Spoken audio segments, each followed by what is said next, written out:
Hi everyone. இன்னைக்கு நம்ம இட்லி உப்புமா தான் பண்ண போறோம். எல்லாரும் செய்றது தான். ஆனா என்னோட மெத்தட்ல நான் இன்னைக்கு செஞ்சிருக்கேன்.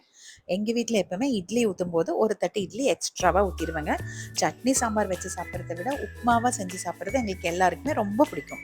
இட்லி செய்ற அன்னைக்கு ஈவினிங் ஸ்நாக்ஸ் இட்லி உப்புமா தாங்க. நான் ஒரு தட்டு இட்லி எக்ஸ்ட்ராவா ஊத்தினது மீதி இருக்கு ஹாட் பாக்ஸ்ல அப்படியே பொடிச்சுக்கலாம். இது பார்த்தீங்கன்னா மில்லட் இட்லி தான். எந்த இட்லியா இருந்தாலும் இதே மாதிரி நீங்க செஞ்சுக்கலாம். முதல்ல பொடிச்சுக்கலாங்க. நான் ஃப்ரிட்ஜில் வைக்கல, வெளியவே தான் வச்சுருந்தேன். இதே நீங்கள் ஃப்ரிட்ஜில் வச்சுருந்தீங்கன்னா நல்லா ட்ரையாக இருக்கும். அந்த டைமில் நீங்கள் கட் பண்ணிவிட்டு மிக்சியில் ஒரு ஓட்டு ஓட்டினீங்கன்னா நல்லா உதிரி உதிரியாக பொடிஞ்சு வந்துடும். நான் இது வந்து கையிலேயே பொடிச்சு விட்டுட்டேங்க. கட்டிகள் எல்லாம் நல்லா பிடிச்சி விட்டுக்கோங்க, அவ்வளோதான்.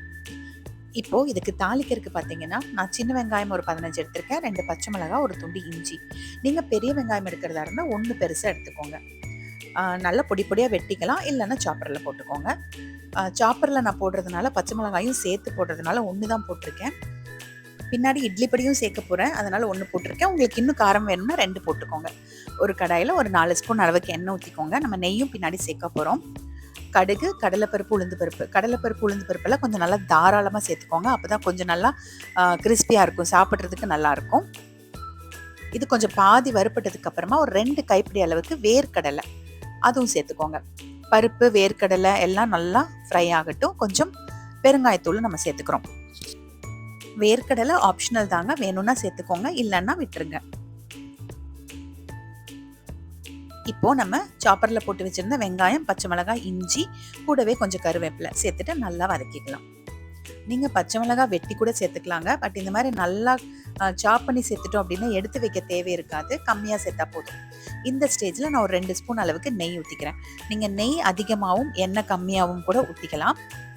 வெங்காயம் நல்லா வதங்கினதுக்கு அப்புறமா நம்ம இட்லி போடுவோம் பாருங்க, அதுக்கு முன்னாடி ஒரு 2 டேபிள் ஸ்பூன் நிறைச்சு இட்லி பொடி, என்ன இட்லி பொடியாக இருந்தாலும் சேர்த்துக்கோங்க. நான் கொள்ளு கருவேப்பிலை இட்லி பொடி செஞ்சு வச்சுருக்கேன், அதுதான் சேர்த்துருக்கேன். ஒரு நிமிஷம் மட்டும் நல்லா ஃப்ரை பண்ணிக்கலாம். நீங்கள் சாதத்துக்கு போடுற பருப்பு பொடி எந்த பொடியாக இருந்தாலும் சேர்த்துக்கலாங்க. ஒரு நிமிஷம் கழித்து நம்ம பொடிச்சு வச்சுருக்க இட்லியை உள்ளே சேர்த்துக்கலாம்.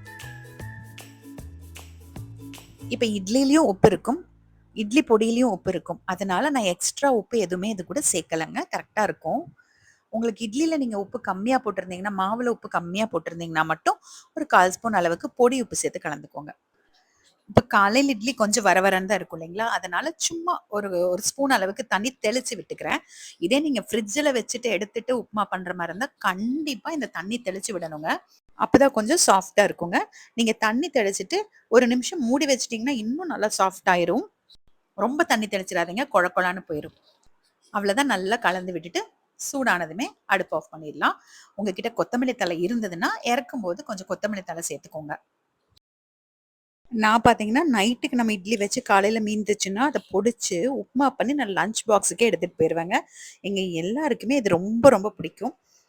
அவ்வளோதாங்க. இதுக்கு எதுக்கு சட்னி? நமக்கு சட்னி இல்லைன்னு தான் நம்ம அந்த இட்லியை பொடிச்சே நம்ம உப்புமா பண்ணுறோம். இதுக்கு தொட்டுக்கறக்கெல்லாம் எதுவுமே வேண்டாம். சட்னி ஏதாவது மீதி இருந்ததுன்னா அது தொட்டுக்கலாம்.